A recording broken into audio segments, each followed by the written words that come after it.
everyone. Welcome to the program. This is Politics Today, live on Channels Television. I'm Sean Wakimbale in Abuja.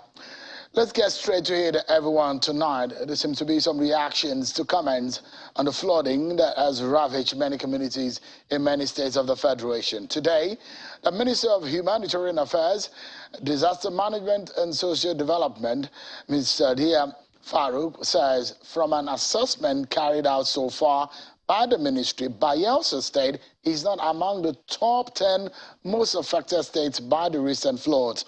She was speaking today at a weekly ministerial briefing where she said instead, Jigawa is ranked the #1 most hit state. She made a comment in reaction to claims by elder statesman and leader of the Pan-Niger Delta Forum, PANDEF, Chief Edwin Clark, who implored the federal government to act to save flood victims in the Niger Delta and not abandon them. We have stated the facts. We have done what we're supposed to do as a government at the federal level.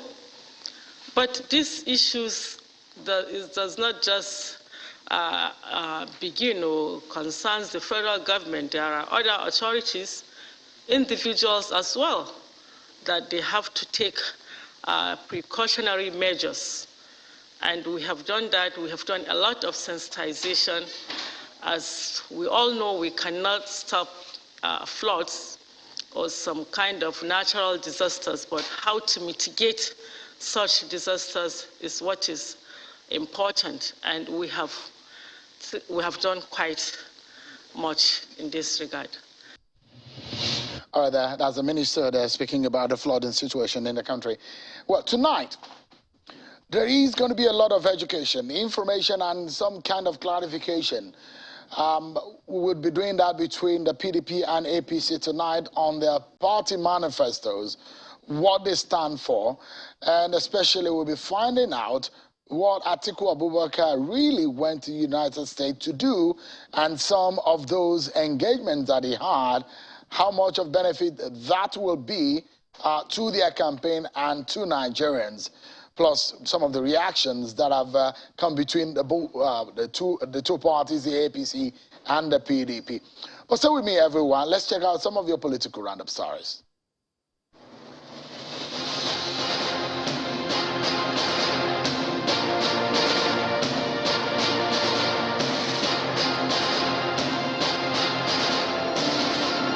The Independent National Electoral Commission, INEC, has sworn in 19 resident electoral commissioners recently appointed by President Muhammadu Buhari and screened by the Senate.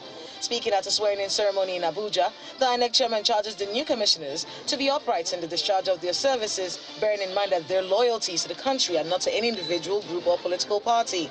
14 of the newly sworn-in commissioners are fresh appointments, while 5 are reappointed for a second term by President Muhammadu Buhari. The River State Governor Nyesom Wike has appointed and sworn in political aides, which include special assistants from 2 senatorial districts. The appointees are part of the 100,000 personnel the governor promised to recruit from senatorial districts of the state. Speaking at the inauguration ceremony, Governor Wike assigned a uniform portfolio of special assistants on political unit affairs to all of them, with a charge to send in feedback from the people at the grassroots to help his administration end well. The Imo State Governor, Hope Uzodimma, says despite the security challenges faced in Imo State in the wake of his administration, his government has not relented in delivering good governance and dividends of democracy to the people of the state. Governor Uzodimma disclosed this at the government house in Owerri during the swearing-in ceremony of 5 new commissioners into the State Executive Council. Despite all the challenges of insecurity, we've been able to deliver service to our people. The presidential candidate of the All Progressives Congress, Mr. Bola Ahmed Tinubu, is assuring the people of Kogi State that he will provide what is due to the state if elected president of Nigeria in 2023.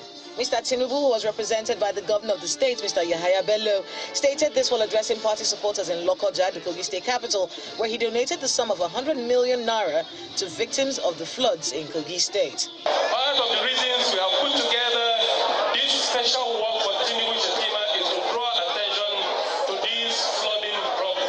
The state Working Committee of the All Progressives Congress in Adamawa State has rejected a list of presidential and governorship campaign council members alleged to have been compiled by Senator Aisha Binani, whose election as the party's governorship candidate in Adamawa State for the 2023 elections was recently nullified by Federal High Court in Yola. Addressing journalists in Yola, the spokesperson of the party in the state, Abdullahi Mohammed, said the list was compiled by Senator Binani without consulting critical party stakeholders for final approval. In view of the above, the party hereby rejects the list in circulation and urge party members and the general public to disregard same. The Court of Appeal Sokoto Division has adjourned a case filed by Senator Adamu Alero, asking the court to reverse an earlier decision of the Federal High Court Yola over the People's Democratic Party Kebbi Central senatorial candidate in the 2023 elections till the 21st of November 2022. Justice Babagana Ashiga of the Federal High Court Birnin Kebbi on September 27th this year upheld the primary election that produced Haruna Saidu as the authentic senatorial candidate for the seat. Not satisfied with the judgment, Alero, through his counsel, Mr. Damian Dodo, approached the appellate court, challenging the decision on the grounds of substantive laws, right to fair hearing, and breach of procedures. Also, Mr. Dodo urged the appellate court to recognize Yahya Abubakar as the right candidate for the Kebbi North senatorial seat against Sani Bawa. The member representing Wukari and Ibi Federal Constituency at the National Assembly, Danjuma Shidi, and the Taraba State Governor, Darius Ishaku, are disagreeing over allegations by the federal legislator that the governor ordered the arrest of his campaign director general, thereby disrupting democracy in the state. The governor is insisting that the federal lawmakers' claim is false, malicious, and a miscalculated political move by the opposition party to make itself relevant in Taraba State politics again. In a swift reaction, the state governor, Darius Ishaku, represented by his commissioner for information, is insisting that it is a case of security agencies carrying out their duties on persons engaged in disrupting the peaceful atmosphere and security in the state.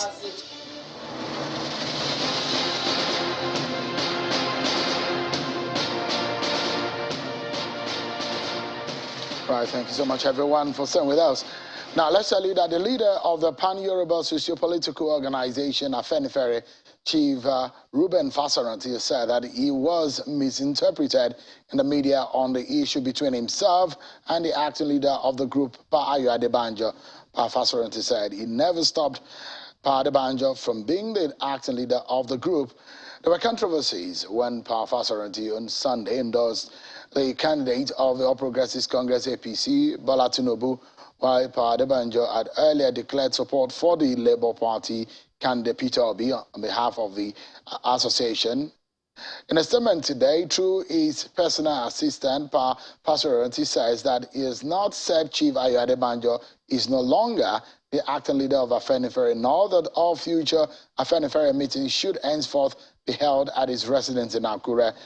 The statement says, quote, Papa's main concern is the interest of the Yorubas in the complex political situation in Nigeria. It is also his concern that Afenifere should survive in dignity and remain a purveyor of the interest of the Yoruba race. End of quote.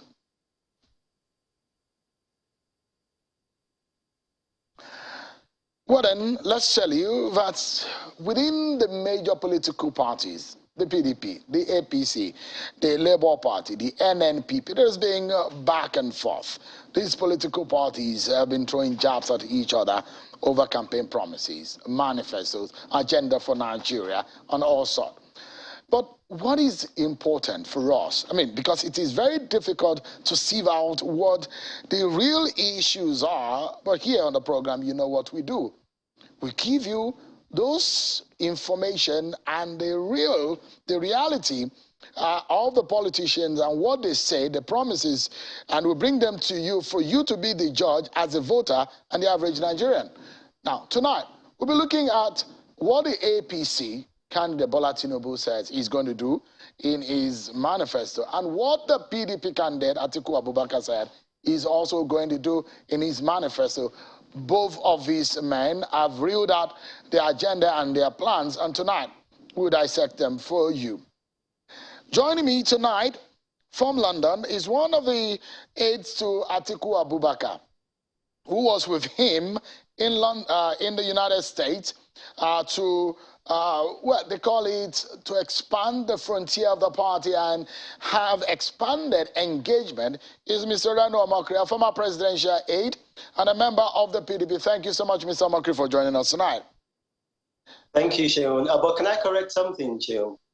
I'm not an aide to Waziri Atiku Abubakar. No, that's I'm his friend, but I'm not his aide. I'm not on his staff. You know, I'm a member of the People's Democratic Party, but not his aide. I said you're a former presidential aide.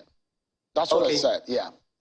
So yeah, and from our Lagos studio is the SSA to the President on Public Affairs and the Deputy Principal Spokesperson of the Tinubu Shatima Presidential Campaign Council, Mr. Ajuri Ingilale. He joins us from our Lagos studio. Thank you so much, gentlemen. Let's begin the conversation with you, Mr. Omokri. You are with the candidate, Atiku Abubakar, in the United States. The big question is, more than anyone that was not on that trip, you will be able to tell Nigerians what exactly took the team to the United States and what the meetings, the outcome of the meetings were. Well, what took Waziri Atiku Abubakar to the United States was an invitation by the United States government to just have like a briefing with him. And he met with the U.S. Assistant Secretary of State, Molly McPhee. Now, the meeting was hosted by the State Department, but then there were several other people from different branches of the executive arm of the United States government, Treasury, Department of Justice, Defense, and other departments. And they briefed him, and they talked about their plans, how to liaise with Nigeria in the future. And they also wanted to hear from him, you know, like how he intended to handle Nigeria-US relationships. And one of the things that they talked about the election, how to engender free and fair elections. Now, in the past, they've always waited until after the election before they intervene. And this time around, they said they're going to be watching for comments and actions that will spur violence, and then they will take action. Some of the actions that they're going to be taking will be, and not limited to, visa bans. And then also there's going to be peer pressure, presidential peer pressure directly from President Biden to President Muhammadu Buhari to ensure that the elections were free and fair. And that post-election, one of the things that they're going to be doing is to try to support INEC to have third-party audit. Now, what's a third-party audit? A third-party audit is where INEC is using software to run the election, and then after the election, they're going to have declared the results. Now, a third-party audit will be to get a consulting group, maybe KPMG, PricewaterhouseCoopers, any of them, to audit that software to make sure that what was declared was indeed what was entered into the software. And then other things, they talked about how Nigeria can get more foreign direct investment, because according to them, that Nigeria is the fourth largest polluter or methane pollution in the whole world, and that if we can address that, then it's going to lead to more foreign direct investment, because there's something coming up in the world called blue tick investment, whereby they're trying to have investments that will protect the climate because of all the problems we're having with climate change. And then countries where you have pollution, like in contravention of the Paris Accord, you're going to have these companies, blue tick investment companies, not wanting to go to those countries. And so they talked to us that, an incoming administration would have to address that, reduce Nigeria's methane pollution. And then there were other areas that they talked about, the war on terror, how to support Nigeria, and the things that have in the past have triggered sanctions against Nigeria, how to avoid that. And generally, it was a very, very good, it was a good briefing. And then also the candidate also had meetings with the United States Institute for Peace, and he also gave an interview to the Voice of America. All in all, it was a successful outing, and then it projected Nigeria strongly to the U.S. and to the entire world. So I'm very sure that you probably have been following some of the comments and reactions to the trip of Atiku Abubakar and his team to the United States. One about it is some of the interesting comments about how about 16 men were in the photograph with the lone lady said to be from the Department of State. Was it that it was only one person that met the team from the Department of State? I mean, that's how much the photograph revealed. No, it wasn't one person. That person, that's Molly McPhee, the U.S. Assistant Secretary of State. There's a protocol. Altogether, the meeting lasted for about almost 4 hours, I think 3 hours and 53 minutes. And then you had you had Under Secretary of State.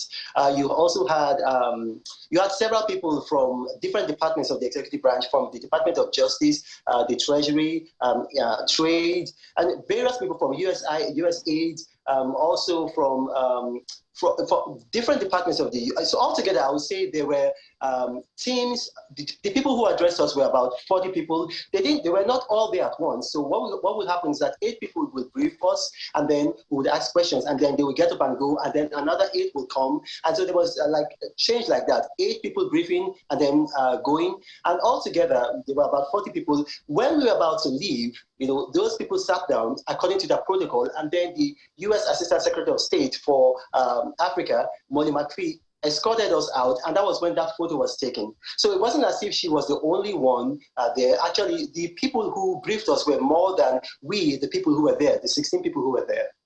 How come it was only the photo of the woman that was that surfaced? What about, are there no other photos taken? Well, in answer to your question, the State Department asked that we did not publish all of those photos, and that any photo that was going to be published and released to the media had to be cleared by them. You have to understand that a lot of these people are civil servants, and just like you have it in Nigeria, there is a ban on civil servants being involved in politics. So when you have those photos, if they're coming out in the newspapers, it's in their own interpretation. It's like civil servants being involved in politics. So that's why they wanted just the political head, the U.S. Assistant Secretary of State for Africa, Molly McPhee, to be in the photo. It's not as if that they were, like I said, and this, you can actually confirm this from the U.S. Embassy in Nigeria. There were probably more than 40. I'm just being conservative. There were about 40 people briefing us in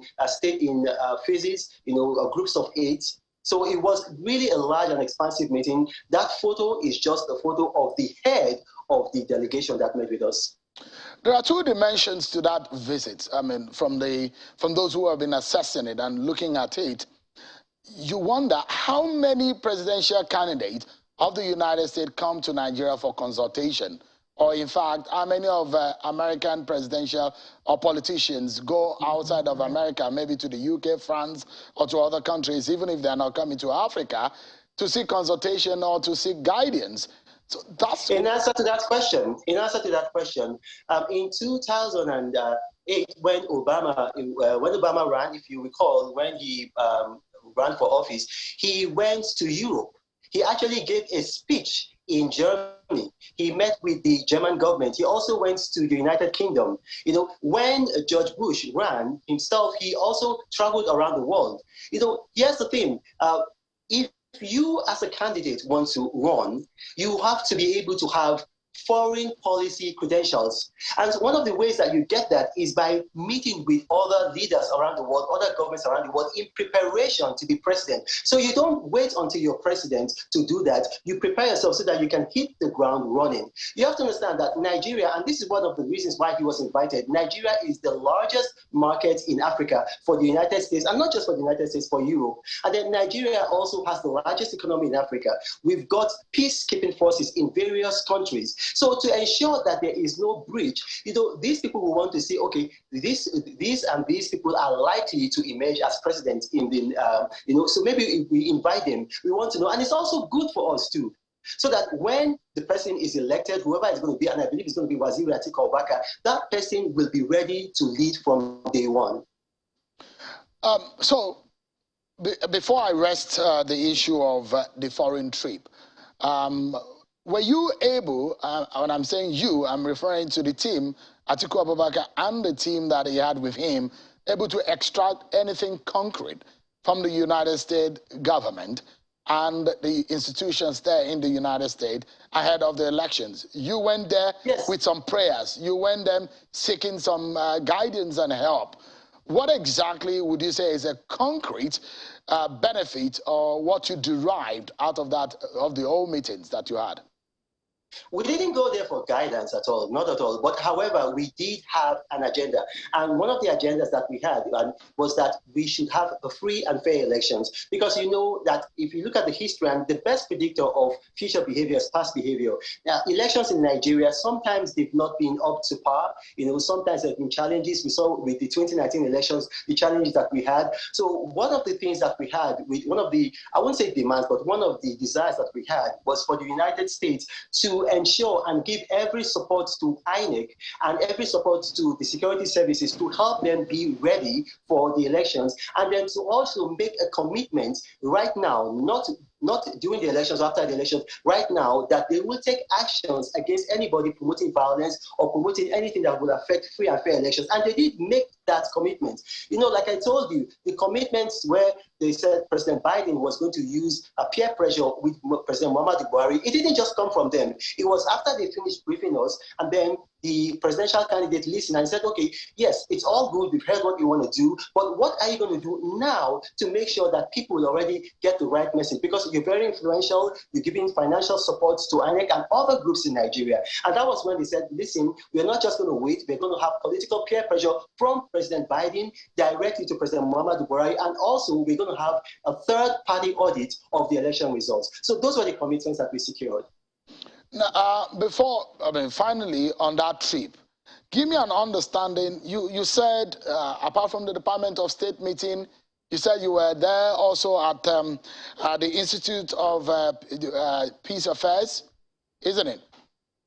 United States Institute for Peace. It's a Congress. It's an institution created by Congress. Absolutely, I know that. It's I think it's off Pennsylvania Street. Now, there was another thing that you mentioned, another meeting you had, isn't it?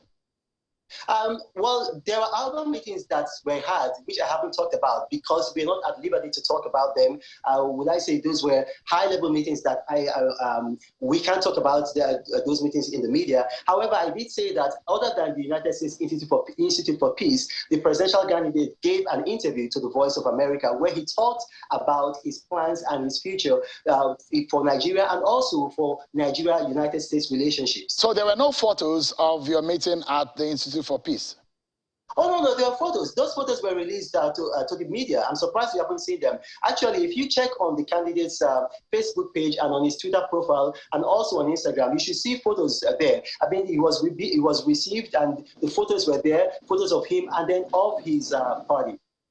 All right, stay with me, Mr. Omokri, because I'm going to take you into the manifesto of Mr. Atiku Abubakar. His promises to Nigeria as we go into the deep of the election campaigns. Stay with me for a moment. Let me go to our Lagos studio and get Mr. Ajuri Ngilale into the conversation.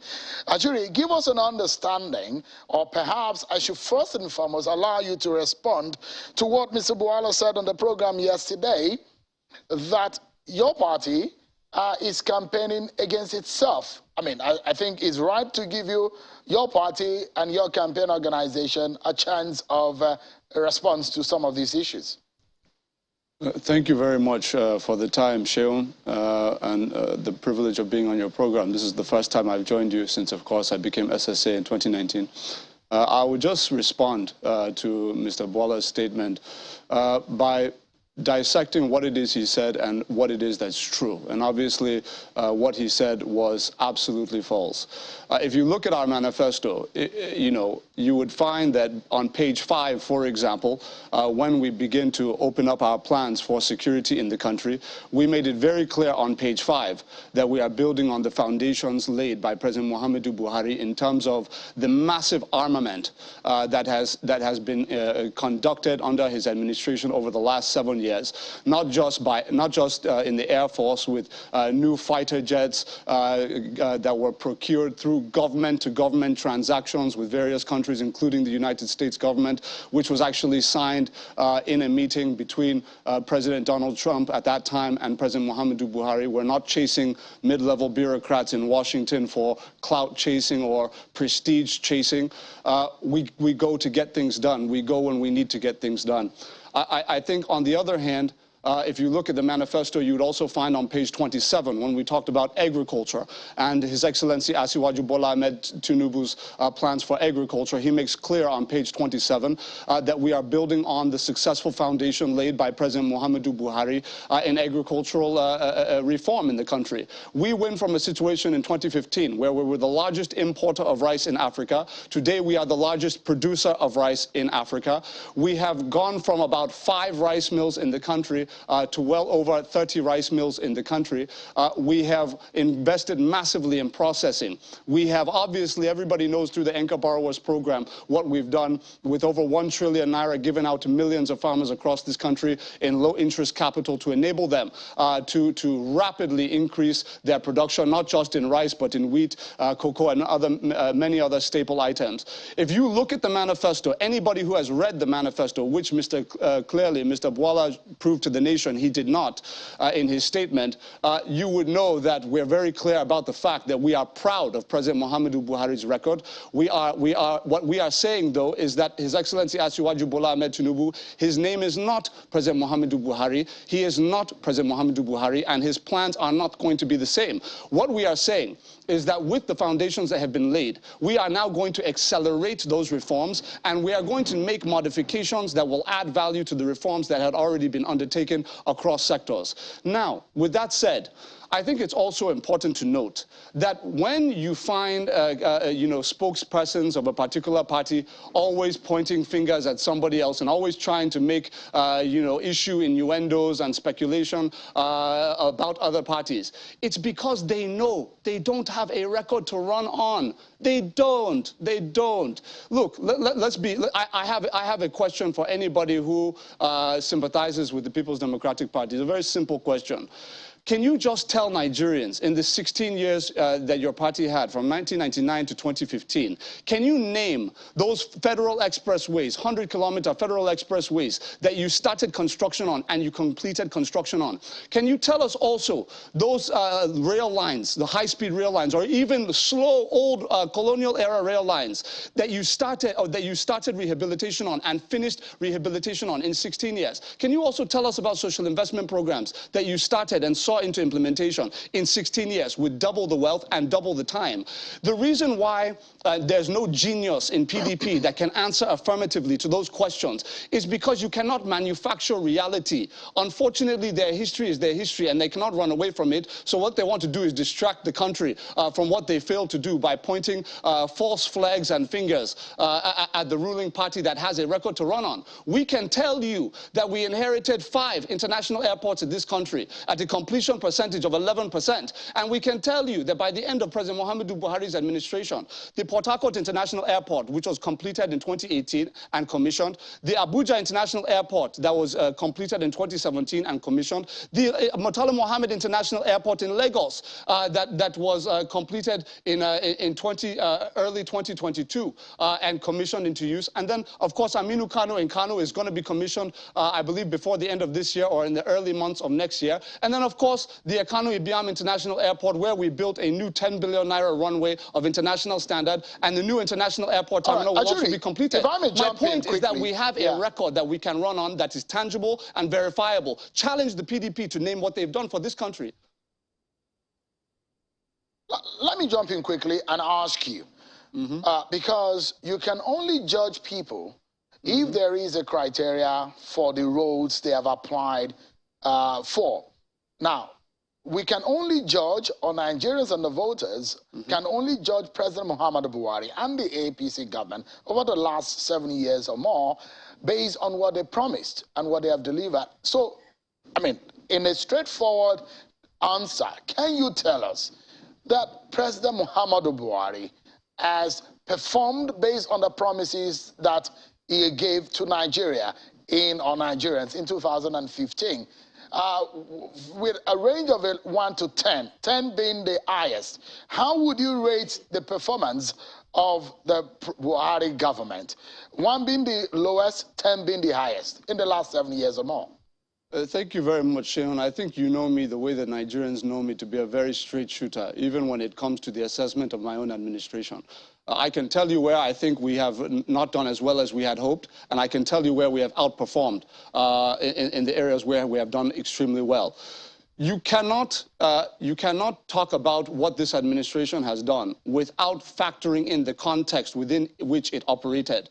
So, for example, now, you're talking about an administration of the last 7 years that dealt with 2 economic recessions, one of them global, and then a once-in-a-century global pandemic, where we saw oil prices crater to as low as $10 per barrel, right? Where countries had shut down, for goodness sake. We understand that there are these peculiarities that any honest assessment must factor in when we make these assessments. With that said, with a consistently low oil price from 2016 to 2021, 2022, you now had a situation where we were able to not only get to the 5 international airports that I've mentioned, all the way to the point of completion. We've been able to construct a high-speed rail line of 326 kilometers that had been abandoned since 1987. These people in 60... We're going to come there. I want to land. Just in a moment. We'll get there.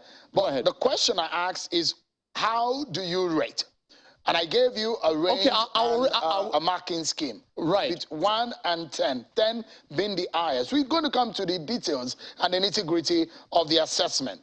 1 being the lowest, 10 being the highest. How would you judge? I'm giving you a marking scheme to mark yourself as a member of this government. First and foremost, it is the responsibility of the Nigerian people to mark our government on election day. They marked it in 2019, and they elected us over the candidate that is now running in the opposition. That's number one. Number two, I am not going to abide by an oversimplified judging scale that has no context and no allusion to the realities of what we faced. But if you're asking me a straightforward question of whether I believe that President Muhammadu Buhari's administration has performed well, given all of the factors that I have mentioned and those that I have not even mentioned yet, I will tell you with an emphatic yes that he has done well. This is where I'm going, and I want to be very clear.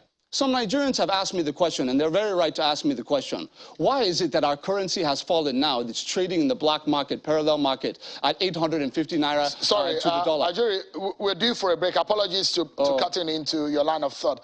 But we'll come back. I have a chart for you to speak to. And perhaps I'll bring in Reno into the conversation again, and we'll look at where Nigeria was in 2015 and where we are at right now based on basic economic indicators, which will help us to dissect where we are at as a people. We'll look at the campaign promises and the choices that are before the Nigerian people. Stay with me, everyone. Ajuri Ngilale in our Lagos studio, Reno Omokri in London virtually. We'll be back with the conversation. The choice in front and on the table before Nigerians to make ahead of February 2023, the presidential race. Stay with me, everyone. Our conversation continues right after now. Thank you so much, everyone, for staying with us. The Lagos State chapter of the APC appears to have consolidated its preparation for the 2023 general election with the inauguration of the State Governorship Campaign Committee, also for the presidential in the state. The 116-man committee has Governor Babajide Sanwo-Olu as the chairman, the state chairman of the APC as the deputy chairman, and the deputy governor of Lagos State as the vice chairman. Former senator from Lagos West, Ganiyu Solomon, is being appointed as the director general of the campaign committee. Let's get back to our conversation tonight. It's going to be some kind of assessment, reassessment, and a review of the campaign manifesto and promises of the PDP and the APC. Reno Omokri, a former presidential aide and a PDP member, has been talking to us from London virtually. And from our Lagos studio is Ajuri Ngilale, SSA to the President on Public Affairs and the deputy spokesperson to the APC Presidential Campaign Council. Thank you so much indeed, gentlemen. Before I bring back Reno Omokri into the conversation, we were talking about the criticism coming from the PDP, especially from Daniel Bwala, who said, look, the APC is, the campaign organization is in sort of activism against its own party ahead of the 2023 because it's talking about renewed hope. So what happened about the hope that they promised to Nigerians? Mr. Ngilale has been saying that it would not simplify the performance of the APC. But let me let you see these basic economic indicators. And we put side by side the pre-Buhari administration 2015 and what some of these indicators are presently. It will help Nigerians to be able to, for themselves, be able to judge and see and assess what exactly is going on. Inflation rate 9% as of 2015, pre-Buhari administration. It's standing now at 20.77%. Unemployment rate 8.1% in 2015. It's now in double digit, 33.3%. The debt profile of the nation was put about 12 trillion naira. It's now well over doubled, 41 trillion naira. Exchange rate was 197 naira to $1.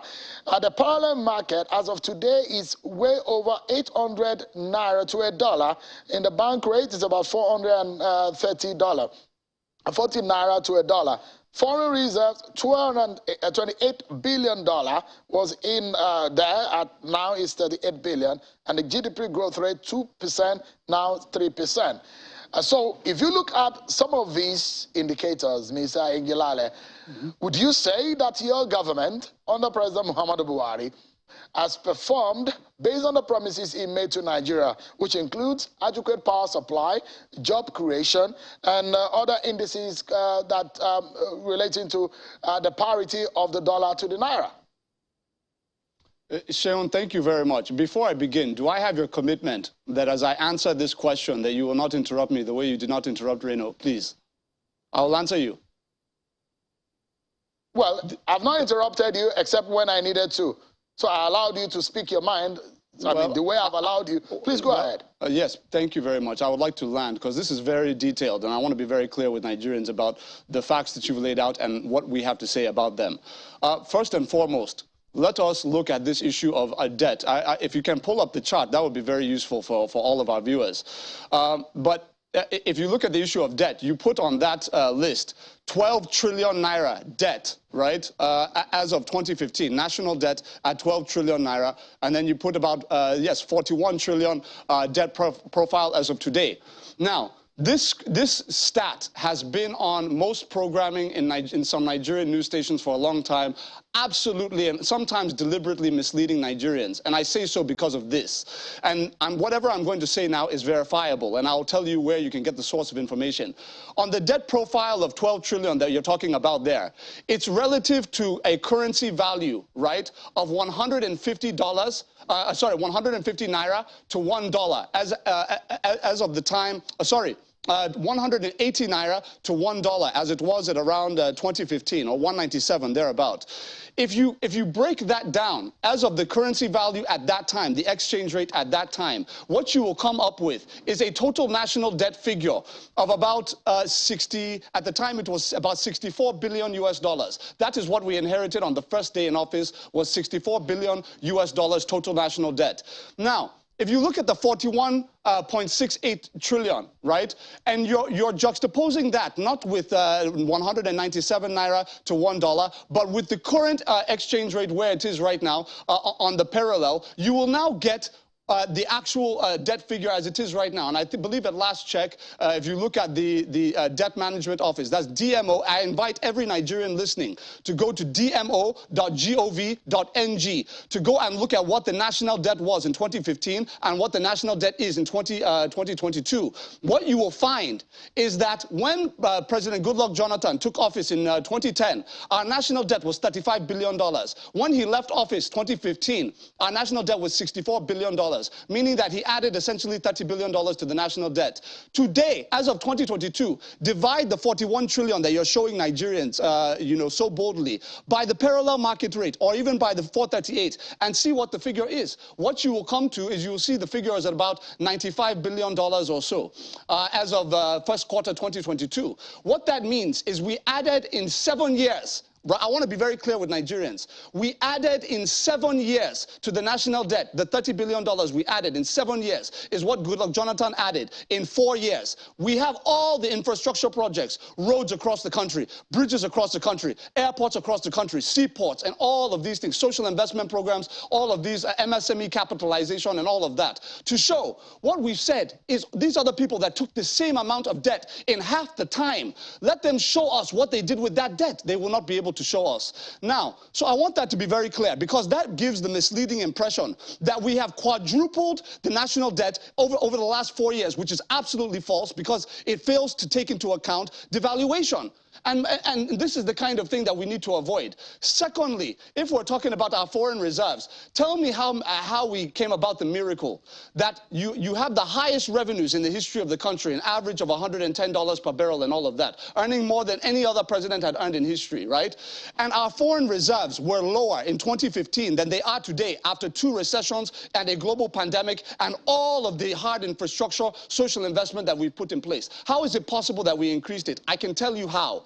We stopped spending $4 billion a year on rice imports because we were too lazy as a government at that time to think about how we're going to feed ourselves and increase local production. We waited for President Muhammadu Buhari to come into place so that he could put in place the Anchor Borrowers Program, so that he could build rice mills and processing plants across the country, so that instead of paying $4 billion a year in scarce foreign exchange for rice we can grow here, we're growing it here, we're consuming it here, and now that $4 billion we can now use to partially fund our budget. Again, the next point I want to make, from 1960 to 2015, my dear brother, we were able to accumulate a total of 13 million taxpayers. I said 13, not 30. 13 million taxpayers in 55 years. In the last 7 years, from 2015 to 2022, we have been able to go from 13 million taxpayers to 35 million Nigerians paying tax in this country, a near tripling of that figure. How did we do that? People don't ask the question, why is it that in 2014, when the oil price started to go down internationally, we stopped funding our budget? Do you remember we were borrowing debt to pay salaries? We stopped funding the capital component of the federal budget. Why? Because we were in a fix. We were importing our food, we were importing everything, so we didn't have any money to devote to the budget. Why is it that after 2 recessions and a pandemic, we are still able to fund all of our annual budgets and all of that? The reason why is because we've substituted. Yeah, I've allowed you to speak, but it won't be for forever. No, but I have to answer your questions now. On the program tonight, but you skipped the inflation. And no, I have not skipped anything. I'm getting to that if you give me a chance. But I'll come back to you in a moment. Let me allow Reno to come back into the conversation. And please put up for me the People's Democratic Party, the highlights of the People's Democratic Party's campaign manifesto. 75-year-old Atiku Abubakar is telling Nigerians what he will do. And this is a basic highlight of what he said he will do for Nigerians. Let me allow Mr. Reno Omokri. Okay, there you go. The slogan is, as one we can get it done. He has a 5-point agenda that is promised Nigeria, including security, economy, and prosperity. Mr. Omokri, the question Nigerians want to know is not this item that looks so familiar to them over the last election cycles. What they want to know is, how would this be done? Security, how? Economy and prosperity, how? Can you speak to this and perhaps also react to what Ajuri said? Well, I didn't hear what Ajuri said. I think your engineers they blanked me out, so I didn't hear what he said. If you can brief me on what he said, then maybe I might be able to respond. But then if you talk about Waziri Atiku Abubakar, the best predictor of future behavior is past behavior. When did Nigeria have her highest GDP growth rate ever in our history, ever?